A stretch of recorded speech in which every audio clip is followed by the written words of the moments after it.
Hello again. This is Dr. Klimek from our special village. Again, trying to dispel some myths and trying to provide some answers for parents who are usually very confused about um, issues of development, early intervention issues, IEPs, transition, and things of that nature. Today, I figured that because we are still at the beginning of the new year, this is the time when people, parents in particular, start thinking about issues of transition. And transition tends to be an area, it tends to be a time when parents are very, very anxious and they, to a degree, don't know what to expect. I've done transition with parents many times and I've seen this anxiety brewing for sometimes months in advance. And now it's February, and this is the time when parents are thinking about what's going to happen at the end of the year, meaning the school year, which for most of us is in June, and some parts of the country is May. Or what's going to happen once the school year is over, and my child needs to start new school in September. So I think it's this topic is better broken down in little pieces. So first of all, let me start by telling you that no matter where your child is at, whether your child is in early intervention, meaning your child is receiving therapy and your child is baby, an infant or a toddler, and he or she is going to turn 3 years old, and this early intervention is going to come to an end. It typically comes to an end when the child turns 3. It could get extended, but what happens? There needs to be a transition from the time that the child turns 3, or from the 3 months before the child turns 3, to be ready for when the child turns 3, and all the way up to September or to January in certain cases. So for us in the state of New York, if your child is receiving early intervention services and your child turns 3 before September, let's just say your child turns 3 in May. So 3 months before May, which will be just about now, you will start the process of transitioning. What does that mean? You authorize the Department of Education to come in and test your child to see if your child would still be eligible for services for preschool. Preschool for special needs students starts when they're 3. But typically it doesn't start exactly when your child turns 3. It starts September of that year.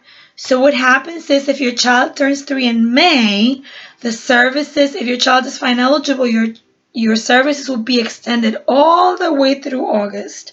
And then in September, he or she will be able to start preschool.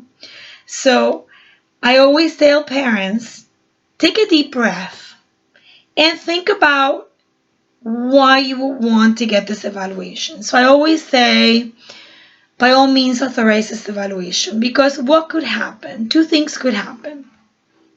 Your child could be deemed not eligible for services because your child did very well during early intervention and made a lot of progress. And but in that case, if you still want to, your child could be eligible for an extension if he still needs some peripheral services. For example, if your child doesn't qualify for school, but your child may still have a degree of need with speech, let's just say.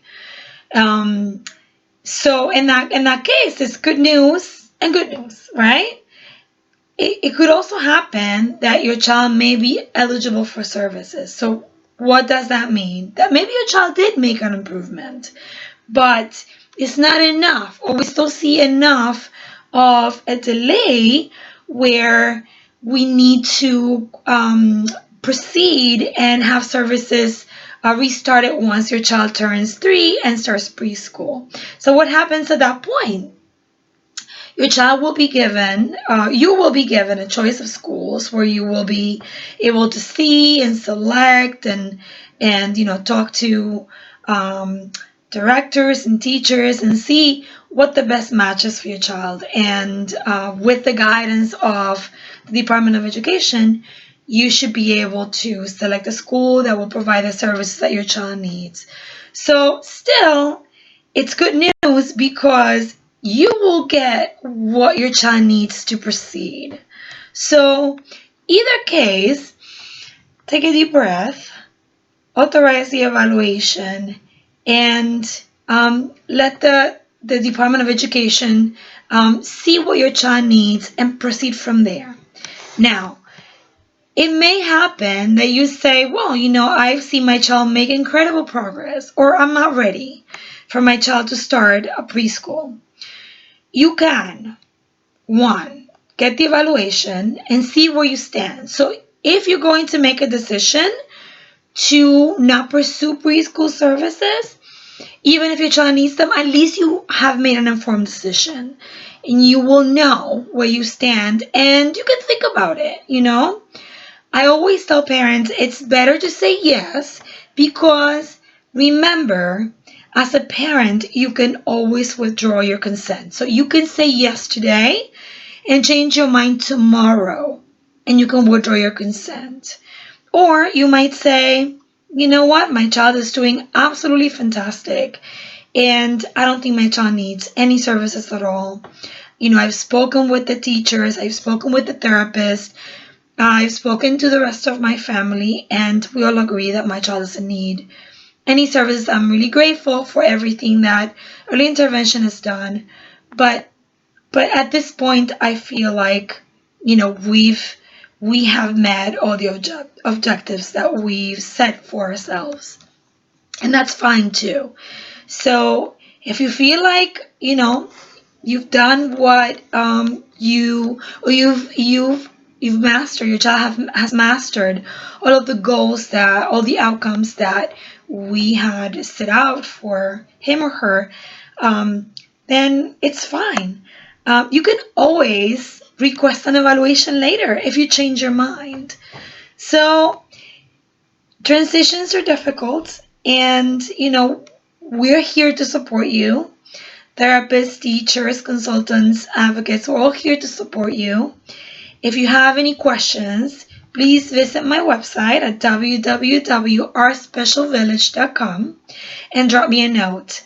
I do post there from time to time on these topics to help parents get through difficult transitions like this.